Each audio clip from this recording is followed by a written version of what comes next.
L'éthique, les valeurs, c'est très bien tout ça, mais c'est pas ça qui va remplir le frigo, n'est-ce pas? On oppose souvent l'éthique qui serait le bien et l'économique qui serait le mal. Cette idée, on la retrouve souvent dans les entreprises, dans les organisations, et elle est d'autant plus bloquante, d'autant plus pénalisante qu'elle n'est ni conscientisée, ni bien souvent formulée. Weber, en fait, dans son ouvrage L'éthique protestante et l'esprit du capitalisme, il va montrer d'où vient cette idée. Dans la culture anglo-saxonne, protestante, il y a vraiment un devoir moral du labeur qui est récompensé par l'argent. Au contraire, dans la culture latine, catholique, il va y avoir un vrai tabou par rapport au fait de gagner de l'argent. Pourtant, les liens entre éthique et économique sont fondamentaux. C'est ce que Aristote a montré dans les politiques. Il existe pour lui deux types d'économie. Une économie saine et une économie malsaine.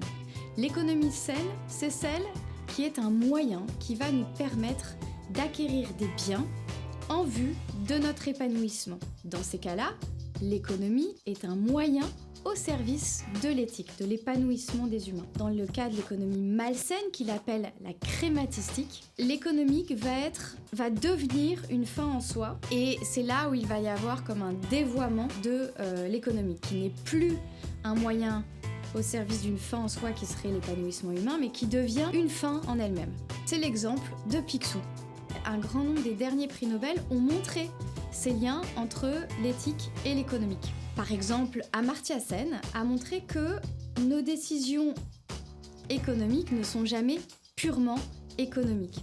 Nos décisions, en tant qu'être humain, elles sont toujours entremêlées d'aspects psychologiques, d'aspects émotionnels et de valeurs morales, d'un aspect éthique. Elinor Ostrom, qui a un autre prix Nobel d'économie, a quant à elle étudié la façon dont les humains gèrent les ressources, à savoir les ressources communes comme les forêts, les cours d'eau, l'air, la distribution des pâturages. Et elle a montré à quel point la confiance et la coopération structurent les collectifs, structurent les communautés, les organisations.